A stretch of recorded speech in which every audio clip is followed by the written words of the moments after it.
Greetings, everyone, and welcome to episode number 4 of Influential Albums.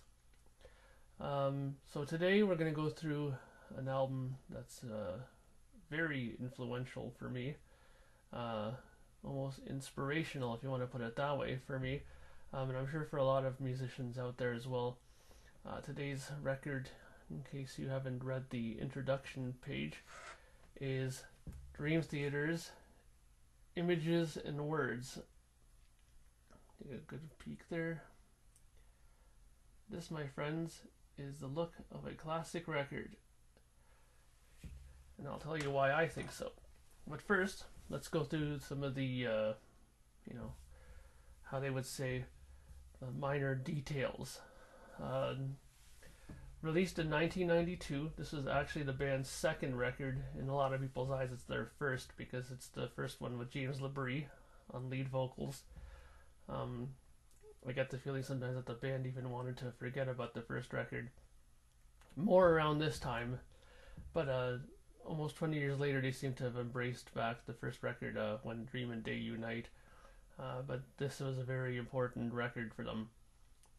For many reasons, also because it gave them a single, Pull Me Under, which did very well, and in fact the whole record as a whole, the record did probably the best, and actually is the best selling record that they've ever done. It is their only gold record in the United States. Who knows what they've sold in other parts of the world, but as far as the US goes, it is a gold disc. It sold very well, and it was recorded between October and December of 1991 at Bear Track Studios in New York, and I think they mixed it at the Hit Factory. As well, it was produced by David Prater, and I think this is the only record he produced for them. I remember hearing or reading pretty much an interview with with Mike Portnoy, saying that he wasn't too overly pleased with some of the sound of the album, mainly, of course, the drums. But I kind of disagree. I think for the time it sounded really good. I mean, I know that when I first heard it, I thought the record was phenomenal, which we'll get to now my points about the record. I remember when I first heard this record, actually the reason why I bought this record was I was reading a magazine back in the day called Meat Magazine. It had a huge 2-page article about the band and about this record in particular, and I couldn't help but be interested in the fact that they were a progressive band, and their love of Yes and Rush, that was clearly mentioned in the interview, kind of took me by surprise and piqued my interest, as at that time there wasn't very many bands in 1993 or so, or 92, that were venturing down this path. So that kind of got me excited. I guess you could say that as a whole, when I finally got the record and I put it on, I was very, very surprised. The whole record, top to bottom, is just top notch. I don't think there's a bad song, honestly, on the whole record. Vocally, was beyond anything that was out at this time. I mean, this time was the time of grunge music and stuff like that, where singing really wasn't too high on the list of importance at that time. And James LaBrie just came out of nowhere with like a breath of fresh air in terms of singing, and really musically as well. I mean, there wasn't too many bands at that time doing like 9/8 time pieces and several odd meter and time changes and stuff like that. So that was also pretty surprising at that time. Also, there was lots of other things on here that I thought that was great, like the keyboard work on this album was also great. I mean, 2 songs in particular that stand out for me are Surrounded and Under a Glass Moon, which had some really great work by Kevin Moore on keyboards.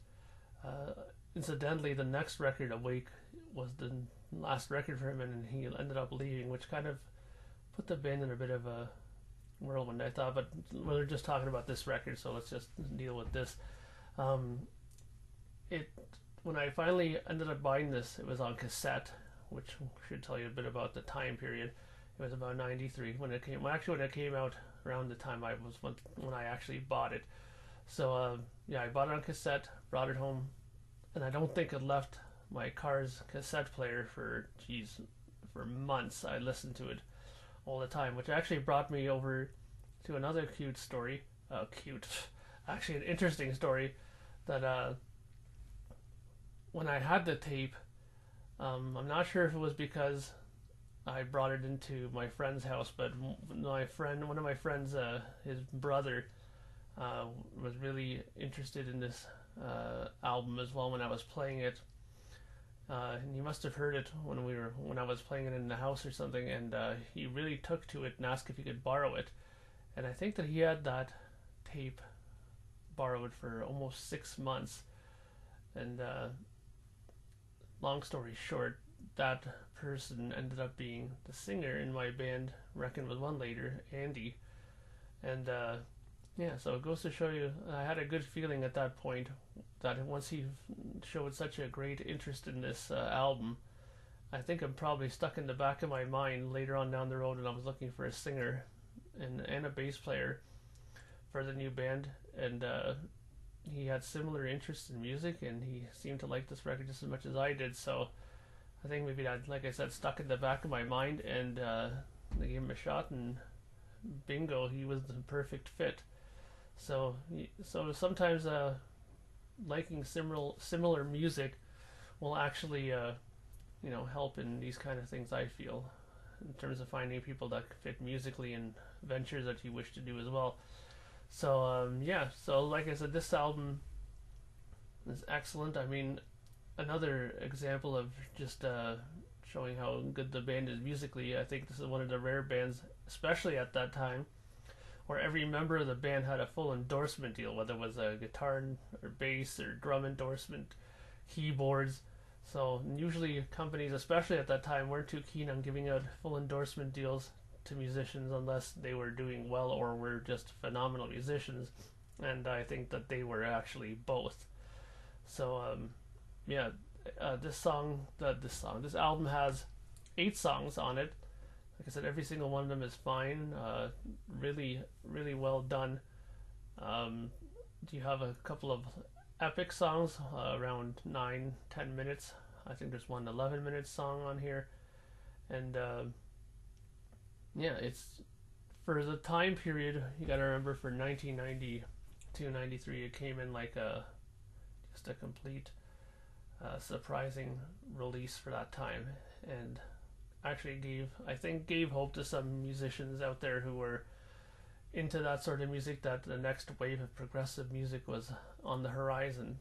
So if you like this kind of music, and I'm sure at this point lots of people have heard of Dream Theater, but if you don't own this album for some reason, I highly suggest you go back and get it, because it is where everything started for this band as far as I'm concerned, and just a great record.